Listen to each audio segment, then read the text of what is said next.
नमस्कार मित्रांनो, या बैलगाडा शर्यत क्षेत्रामध्ये आता 31 जानेवारीच्या अगोदरपासून एक नियम चांगले चालू झालेले आहेत. ते नियम जे आहेत काय आहेत, सुरुवात करतोय. नियम क्रमांक 1, 10 नियम आहेत. त्या 10 नियमामध्ये जरा बदल करण्यात आलेला आहे. चांगले नियम आहेत. बैलगाडा शर्यत क्षेत्र एक चांगल्या वळणावरती जात आहे आणि चांगलं सुशिक्षितपणे निकाल जे आहे ते व्यवस्थितपणे देत आहेत आणि सगळे जे नियम सगळ्यांना सारखे आहेत.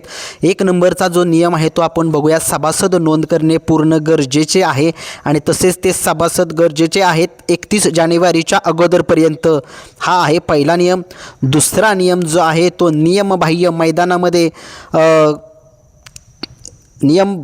मैदानात जाणाऱ्या ज्या गाड्या आहेत, जे मालक आहेत, त्यांचा विचार जो आहे तो केला जाणार नाही आहे.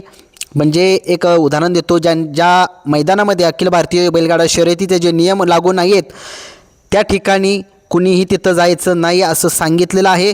आणि जर तुम्ही गेला तिथं काय झालं तर कमिटीला तुम्ही आपल्या जे नियम जे आहेत, आपल्या बैलगाडा शर्यत क्षेत्राची जी कमिटी आहे त्यांना तुम्ही काय सांगायचं सुद्धा नाही. असं झालं तसं नाही. म्हणजे जे नियम आहेत त्या नियमांच्या मैदानामध्येच बैलगाडा मालकांनी जावं असा हा नियम आहे.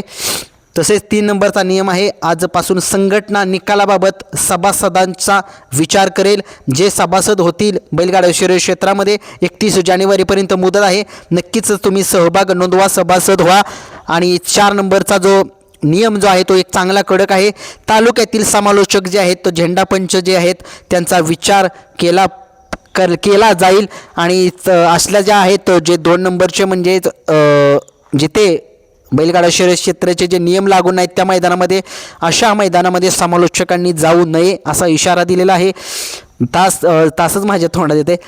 5 नंबरचा नियम जो फलटण तालुक्यातील मैदानातील जे पुकारणे बंद होईल, जो समालोचक पैसे पुकारेल म्हणजे त्याच्यावरती तालुक्यात बंदी. म्हणजे हा नियम जरा वेगळा आहे. म्हणजे जे फलटण तालुक्यामध्ये जे काही मैदानं होतात त्या मैदानामध्ये एखाद्या समालोचकाने जर पैसे पुकारले तर त्याच्यावरती बंदी घालण्यात येणार आहे. असा एक चांगला कडक नियम आहे, चांगला लागू केलेला आहे नियम हा.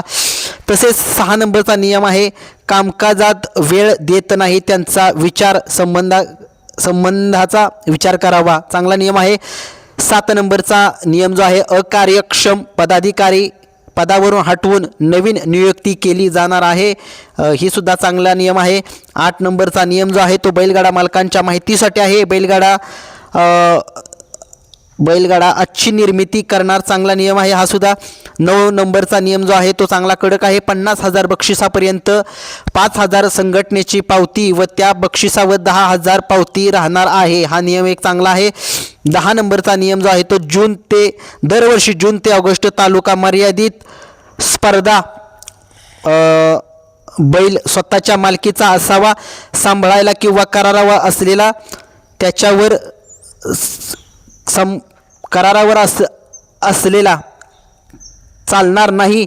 आणि मैदान जाहीर होण्या अगोदर खरेदी विक्री झालेले बैल या मैदानात पळतील. चांगला निर्णय हा. हे होते एक 10 नियम. थोडेसे काय मला म्हणजे मी लिहून घेतलेत त्याच्यामुळे थोडंसं वाचिकडं तिकडं झालं असेल, परंतु समजून जावा जे काय नियम आहेत ते नियम जे आहेत ते फलटण तालुक्यासाठी आहेत.